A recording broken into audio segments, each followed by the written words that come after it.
மலக்கா ஜலசந்தி மற்றும் தெற்கு அந்தமானை ஒட்டிய பகுதிகளில் இன்று காலை இந்திய நேரப்படி 5:30 மணிக்கு சென்யார் என்ற புயலானது உருவாகியிருக்கின்றது. இதன் காரணமாக தமிழகத்திற்கு எந்த ஒரு பெரிய மழைப்பொழிவுக்கான வாய்ப்பு அப்படிங்கிறது இல்லை. குறிப்பாக தெற்கு அந்தமானை ஒட்டிய பகுதியில் உருவாகியிருக்கின்றது.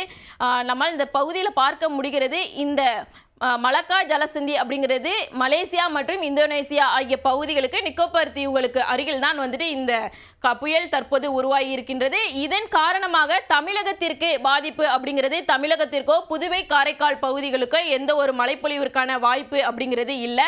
குறிப்பாக இந்த பகுதியில் உருவாகி இருக்கக்கூடிய புயல் அப்படிங்கிறது இந்த பக்கம் இருக்கக்கூடிய மலேசியா, இந்தோனேசியா ஆகிய பகுதிகளுக்கு தான் அதிக மழைப்பொழிவையும் அதிக தாக்கத்தையும் ஏற்படுத்துவதற்கான வாய்ப்பு இருக்கிறது.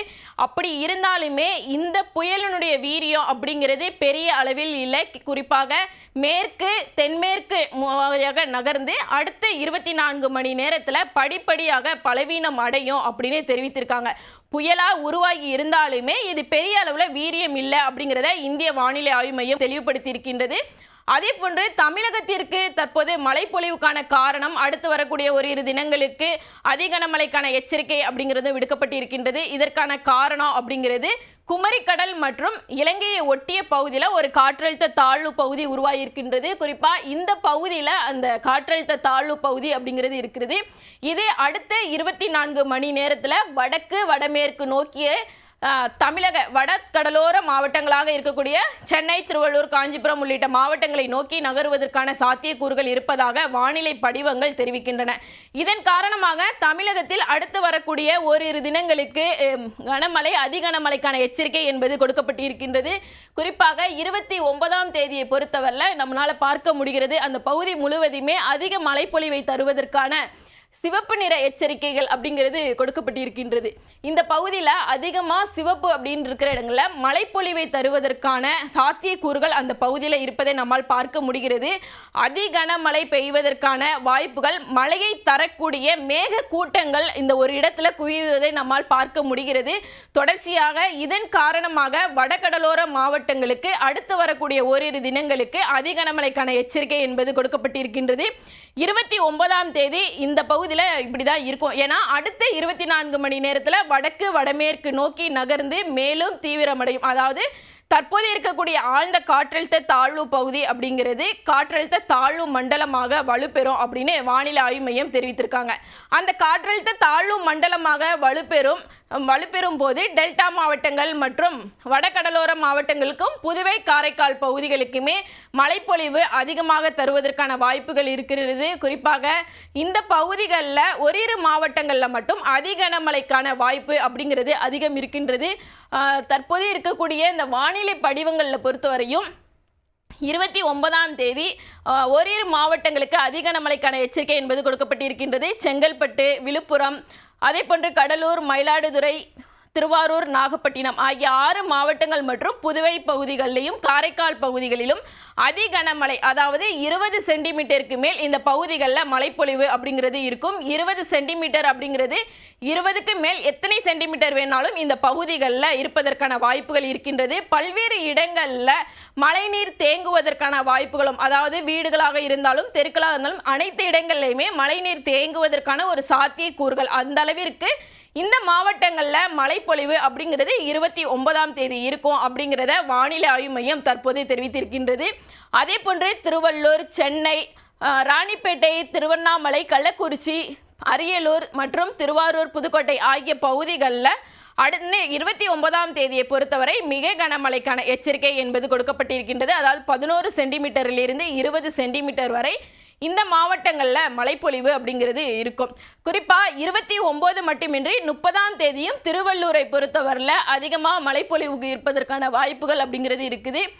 திருவள்ளூர், ராணிப்பேட்டை, காஞ்சிபுரம் ஆகிய 3 மாவட்டங்கள்லையும் மிக கனமழை அப்படிங்கிறது 30ஆம் தேதி வருகின்ற ஞாயிற்றுக்கிழமை அந்த பகுதிகளில் மிக கனமழை அப்படிங்கிறது பதிவாக இருக்கக்கூடியது. தொடர்ச்சியாக தமிழகத்தில் ஏற்கனவே தென் மாவட்டங்களில் இயல்பை விட அதிக மழைப்பொழிவு அப்படிங்கிறது ஏற்கனவே பதிவாக இருக்கக்கூடிய நிலையிலும் இந்த வடகடலோர மாவட்டங்களாக இருக்கக்கூடிய சென்னை, திருவள்ளூர், காஞ்சிபுரம், செங்கல்பட்டு, அதே போன்று விழுப்புரம், கடலூர் ஆகிய மாவட்டங்களில் இயல்பை விட நவம்பர் மாதத்தில் மழைப்பொழிவு அதிகமாக இருக்கும் அப்படின்னு இந்திய வானிலை ஆய்வு மையம் கணித்திருந்த நிலையில் தற்போது வரை இயல்பை விட குறைவாக தான் இந்த மாவட்டங்களில் மழைப்பொழிவு இருக்கின்றது. இந்த வகையில் தற்போது உருவாகியிருக்கக்கூடிய இந்த காற்றழுத்த தாழ்வு பகுதி காரணமாக அடுத்து வரக்கூடிய ஓரிரு தினங்களில் இந்த மாவட்டங்களில் அதிக மழைப்பொழிவுக்கு வாய்ப்புகள் அதிகம் இருக்கின்றது. தற்போது இலங்கையை ஒட்டி உருவாகியிருக்கக்கூடிய அந்த காற்றழுத்த தாழ்வு பகுதி காரணமாக தமிழகத்திற்கு ஏதேனும் வேற ஏதும் பாதிப்பு இருக்கா, குறிப்பாக புயலாக மாறுவதற்கான சாத்தியங்கள் கூறுகள் இருக்கா அப்படின்னு பார்த்தா அது இன்னும் உறுதிப்படுத்தவில்லை. தற்போது வரை காற்றழுத்த தாழ்வு மண்டலமாக வலுப்பெறும் அப்படின்னு வானிலை ஆய்வு மையம் தெரிவித்திருக்காங்க. காற்றழுத்த தாழ்வு மண்டலமாக வலுப்பெற்ற உடனே வந்துட்டு வட ஆந்திரா மற்றும் தமிழக கடலோர பகுதிகளை நோக்கி நகருவதற்கான வாய்ப்பு இருக்கு.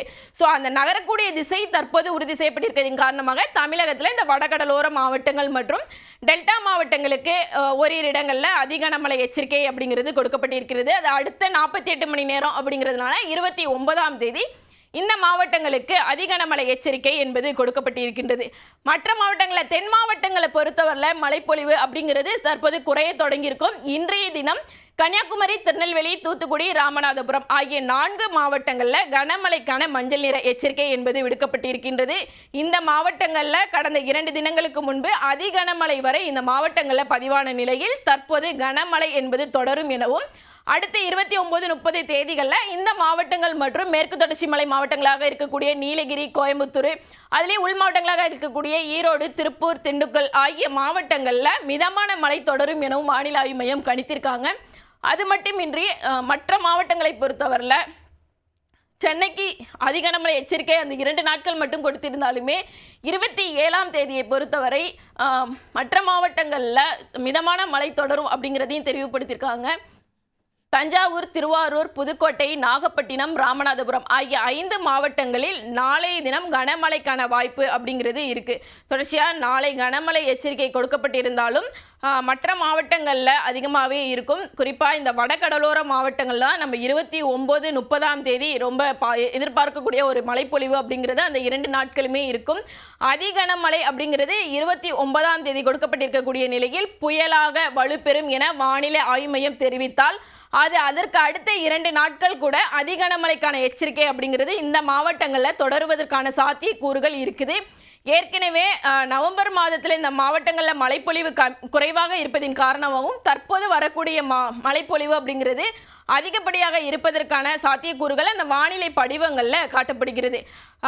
மலக்கா ஜலசந்தியில் உருவாகியிருக்கக்கூடிய அந்த காற்றழுத்த தாழ்வு மண்டலம் காரணமாக தமிழகத்திற்கு எந்த ஒரு பாதிப்பு இல்லை என்றாலும் தற்போது குமரிக்கடல் மற்றும் இலங்கையை ஒட்டிய பகுதியில் உருவாகியிருக்கக்கூடிய அந்த ஆழ்ந்த காற்றழுத்த தாழ்வு பகுதி அடுத்த 24 மணி நேரத்தில் காற்றழுத்த தாழ்வு மண்டலமாக வலுப்பெறும் சமயத்தில் வடகடலோர மாவட்டங்களுக்கு அதிக கனமழைக்கான வாய்ப்பு இருக்கின்றது. அதே போன்று வானிலை படிவங்கள் ஒவ்வொரு நாளும் மாறும். அதன் அடிப்படையில் நாளைய தினம் இது நகரக்கூடிய திசை பொறுத்து மாற்றங்கள் வருவதற்கான வாய்ப்புகள் அதிகம் இருக்கின்றது. குறிப்பாக தற்போது அந்த காற்றழுத்த தாழ்வு மண்டலம் வேறு ஏதும் திசையில் பயணிக்கின்றதா இல்லை அதே வடக்கு வடமேற்கு நோக்கி நகர்கிறதா என்பதை பொறுத்து அடுத்து வரக்கூடிய நாட்களில் நமக்கு முழு விவரமும் தெரிய வரும். தற்போது வரை இலங்கையை ஒட்டி உருவாகியிருக்கக்கூடிய காற்றழுத்த தாழ்வு பகுதி புயலாக வலுப்பெறும் அப்படின்னு வானிலை ஆய்வு மையம் தெரிவிக்கவில்லை.